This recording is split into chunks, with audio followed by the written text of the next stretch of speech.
অন্তর্বর্তী সরকারের প্রধান উপদেষ্টা ডক্টর ইউনূস বলেছেন, আমরা এই প্রতিশ্রুতি দিয়েছি যত দ্রুত সম্ভব আমরা প্রস্তুত হব, তত দ্রুত নির্বাচন হবে এবং নির্বাচিত ব্যক্তিরা দেশ পরিচালনার দায়িত্ব নিতে পারবেন।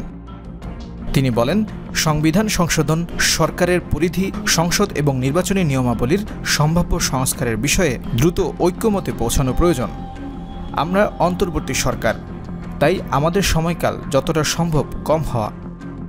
গত আগস্টে ছাত্র জনতার গণ অভ্যুত্থানে শেখ হাসিনা দেশ ছেড়ে পালিয়ে যাওয়ার পর দেশের প্রধান উপদেষ্টা হিসেবে সরকার পরিচালনার দায়িত্ব গ্রহণ করেন প্রফেসর ডক্টর মোহাম্মদ ইউনূস।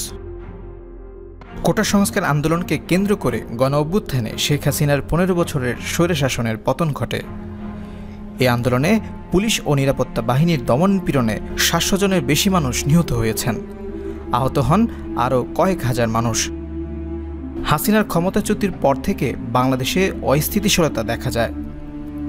এ বিষয়ে ডক্টর ইউনূস বলেন, যে কোনো সরকারই স্থিতিশীলতা নিয়ে চিন্তাভাবনা করে, আমরাও তাই। আশা করছি আমরা এটি সমাধান করতে পারব এবং শান্তিপূর্ণভাবে আইনশৃঙ্খলা বজায় রাখতে পারব। তিনি বলেন, বিপ্লবের মাত্র 3 মাস পেরিয়েছে। গতকাল বুধবার বার্তা সংস্থা এএফপিকে এ কথা বলেন ডক্টর ইউনূস। তিনি বলেন, বর্তমানে জাতিসংঘের জলবায়ু সম্মেলন COP29 অংশ নিতে আজারবাইজানের রাজধানী বাকুতে অবস্থান করছেন। এই সম্মেলনের ফাঁকে এএফপিকে সাক্ষাৎকার দেন ডক্টর মোহাম্মদ ইউনূস।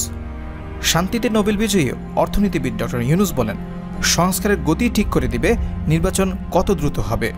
তবে ডক্টর ইউনূস জোর দিয়ে বলেন, তিনি দেশকে একটি গণতান্ত্রিক নির্বাচনের দিকে নিয়ে যাবেন।